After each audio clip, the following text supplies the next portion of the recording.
So hi guys, welcome to the next video, and today we're going to cover a very important topic, and it's the top 3 questions hiring managers need to answer to job seekers.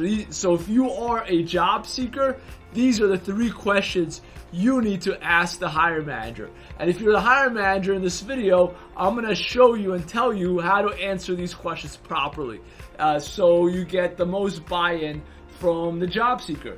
And we also want to be honest with them too.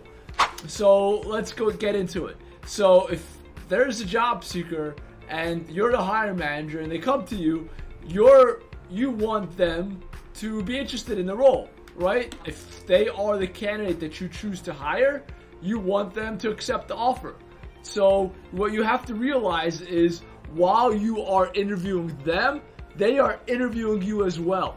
And you need to answer the questions in a way that is acceptable to them.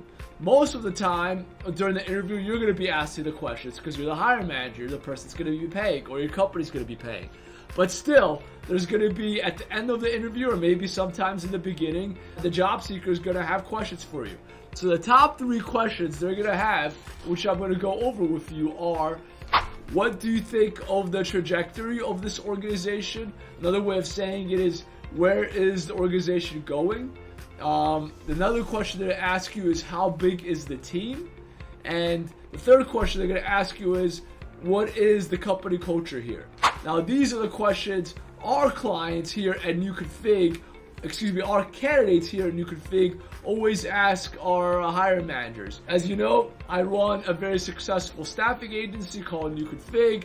We have over $1.7 million in revenue last year, growing over 10 to 20s, hopefully 30% year over year. And this is what our hiring managers report to us that job seekers ask them. And we want you to be prepared as a hiring manager. And alternatively, if you're a job seeker, you should know about these questions because hint, hint, you should be asking them during the interview. So the first question that is asked is, what is the trajectory of the organization? So it's a 2-part question. They're asking, first, is the organization profitable? Are you guys making money? And the second part of this question is this job stable? Like, if I take this job, are you guys going to go under? Because we do live in a capitalist society, and companies form and are done, close out all the time. I read a statistic that in the first 5 years of an organization, the chances of the company failing is 49%, 1 out of 2. So chances are high that a startup could fail. And even if it's not a startup, a lot of organizations fail. Most Fortune 500 companies don't survive 30 years because competition is so rough and people change their selection, change their preferences all the time. So how do you answer this question? The best way to answer this question if you're the hiring manager is just be honest with them. If you guys are profitable, mention that you're profitable. Mention that you're making money, you're making 10%, 20% year over year, that you're hiring people. Obviously, you have money to hire because they're talking to you. So you should definitely mention that you're hiring. They're obviously hiring. There's an interview. You should also, if you're not profitable and you are a flourishing startup, you're part of a startup, or maybe you are in stealth mode as a startup, you should mention how much funding you have. A lot of our clients do this. So the job seeker feels stable, feels secure, that if they choose you and they leave their secure path, their secure job, that they're going to be secure with you as well. And definitely mention the profitability, because in many cases, if that's a startup, then there's a chance that they could share, there's profit sharing, they could share the profits. Or if it's a growing company, if it's a Fortune 1000, Fortune 500, what have you, they have a chance of buying stock and sharing in the profitability of the company.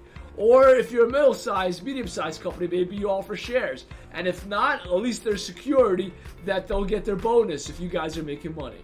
So all of that's important. Now, if you're not making money, I want to be honest with you. Be honest with the client, with the job seeker.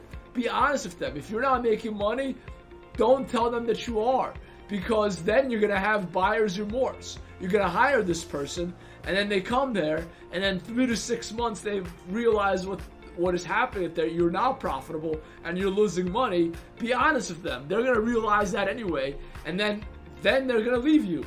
And it's better that they know now and leave you now, instead of you investing hundreds of dollars, tens of thousands of dollars, or hundreds of thousands of dollars in training this person, and then they'll leave in 3 or 6 months. So what the heck is that? And that's ridiculous. So you don't want that to happen. All your time investment and all your training and all your money, capital investment in them is gone. So you don't want them to leave. So be honest with them in the beginning. Now, the second question that people ask is, how big is the team? That's a very popular question by job seekers. And if you're a job seeker, you should ask that. And what they are saying, if you're a hiring manager and you have no clue, you don't understand, is they're basically saying, will I have support? If I take this job, am I on my own? Am I on an island on my own? Or if I get stuck, is someone going to help me? And you need to reassure them that, hey, if they get stuck, if there's a problem they can't handle, you're there to help them, or there's someone else on the team to help them. And if there is no one on the team to help them, tell them that too. And it's not going to be reassuring, but at least you won't get buyer's remorse. You should be honest with them on what's happening. But most organizations, there will be someone to help them that has been there longer. Either it's you, the hiring manager, or someone under you, or someone above you, or someone laterally to them that will help them be successful. Now, the third thing that most job seekers ask, they ask about company culture. And to me, company culture is defined as values in an organization that the company values, as well as daily interactions between employees. Now, the best way to answer this is talk about the values of the company, talk about dress code, talk about social perks, and respect for each other that everyone has in an organization. And that's the best way to answer it. And I think that if you answer it that way, you have a better chance of the person accepting the offer if you give it. Remember, all of these questions and all these answers I'm giving you is to increase the chances that if you do give this person an offer, they will accept it, they will retain it. Now, if you are a job seeker, I recommend you ask these questions. Ask about company culture. Ask about the company trajectory. Ask about how big is the team. Because you want to know about stability. You want to know about if there's someone's going to help you. You want to know about company culture and the daily perks and the values of the organization. These are the top 3 things we realize the job seekers care about outside of money, bonuses, stock options, and PTO and vacation. These are the top 3 things they care about, and you probably care about it too if you're a job seeker, so definitely ask these questions. So I hope this has been informative to you if you're a hiring manager. I hope this was informative to you if you are a job seeker. If not, or if you need more, email me at dnoman@newconfig.com. Go to our website at newconfig.com. Oh, and don't forget to subscribe and check out our latest video when it comes out. I hope this helped you, and stay tuned for the next video.